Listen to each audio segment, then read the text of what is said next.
Every single spring, you're back at the garden centre, buying the exact same tray of plants you bought last year. Again. Sound familiar? That's real money gone every spring. A tray like that often runs $15 to $20 for something that's going to die back by winter anyway. What if this September you only had to do that once? Here's the thing.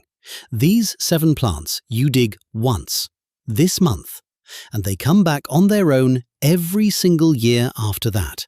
No new hole, no new trip to the store. We've gone through university extension guides, not personal trial and error, to land on this exact list.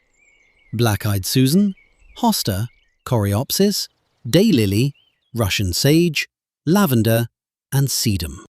Number 3 is rated a full zone, hardier than what Zone 4 needs. Extension offices agree.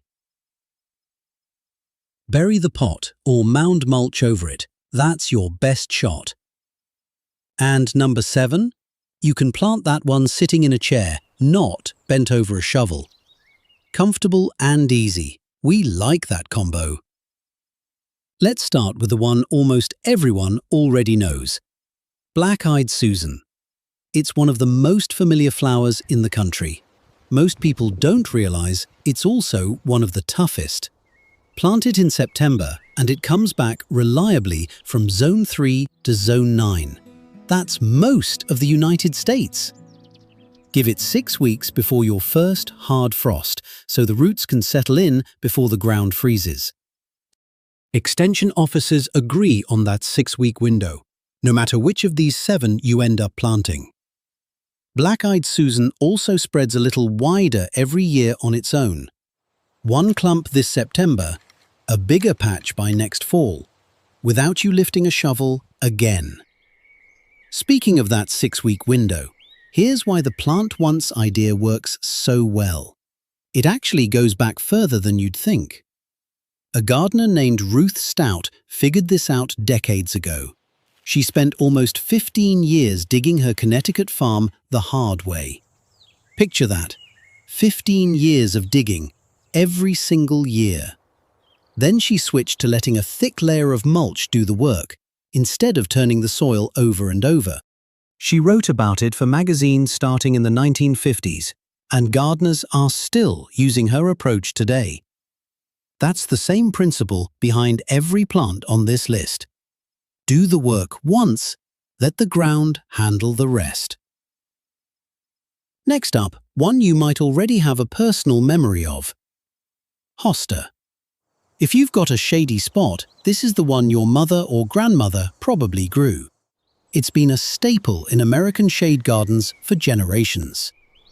Zone 3 to 9, so it handles cold about as well as Black-eyed Susan does. Plant it about an inch deep, same depth it's already sitting at in the nursery pot. One quick note if you've got a cat, a dog, or a horse around. The ASPCA lists hosta as mildly toxic. It can cause an upset stomach, but it's not life-threatening. Keep new sprouts out of reach and you're fine. Hosta handles shade. Our next one wants full sun, and it's about to answer the promise I made you at the start. Number 3, coreopsis. This one's rated hardy down to Zone 4, in the ground. In a container, University of Illinois Extension has a simple rule. Go about 1 zone colder than what your area needs before you can trust it through winter. Coreopsis meets that bar. Their advice, if you're growing it in a pot in a cold zone, principally bury the pot in the ground for winter. Or mound mulch up over the sides. That's not a guarantee. Even a well-mulched pot can struggle in a brutal winter, and extension offices are honest about that. But it's your best real shot at Zone 4 in a container. Coreopsis blooms most of the summer too, cheerful yellow, and it needs almost nothing from you once it's established. But before we get to number 4, I need to stop and say something important. This one isn't just a gardening tip. it's a safety one. Daylilies are everywhere in American yards. Tough, forgiving, zone 3 to 9, and about as easy to plant as anything on this list. You just cover the crown with about an inch of soil and walk away. But here's the part that matters. Daylilies are one of the most dangerous plants there is for cats. Every part of the plant, the leaves, the petals, even the pollen, can cause kidney failure in a cat, sometimes within 3 days, according to the ASPCA. This isn't a watch them a little closer situation. Keeping this one away from a cat is non-negotiable. If you have a cat, plant this one somewhere fenced off, well out of paw's reach, or skip it and stick with the other 6.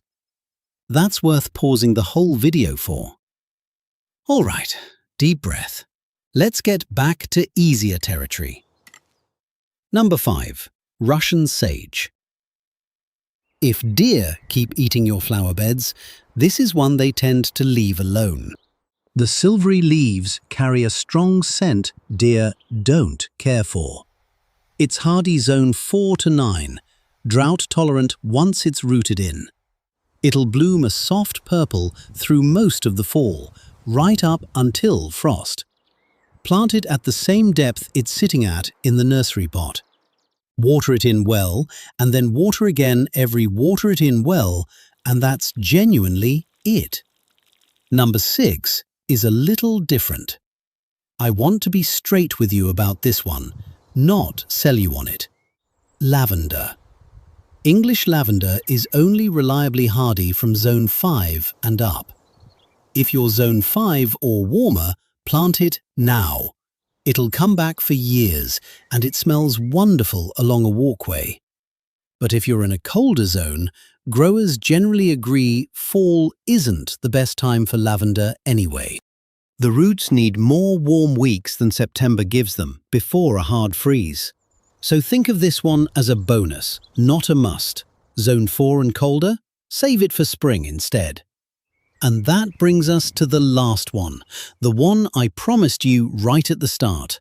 Sedum. Most growers plant this one barely below the surface, under an inch of soil, just enough to hold the roots in place. There's no deep hole, no real digging at all. You could do this one from a garden stool or sitting right in a chair without ever picking up a shovel. It's hardy zone 3 to 9. It stores water in its own leaves, and by next spring it comes back thicker than the year before. So that's all 7. Black-eyed Susan, hosta, coreopsis, daylily, Russian sage, lavender for the warmer zones, and sedum. Plant once this September, and by next spring you're not back at the garden centre buying the same tray again. You're just watching it come back. This weekend, why not pick the 2 that match your zone? There's still about 6 weeks of warm soil left to get them in the ground. We'd love to hear in the comments what zone you're gardening in. That helps us know what to cover next.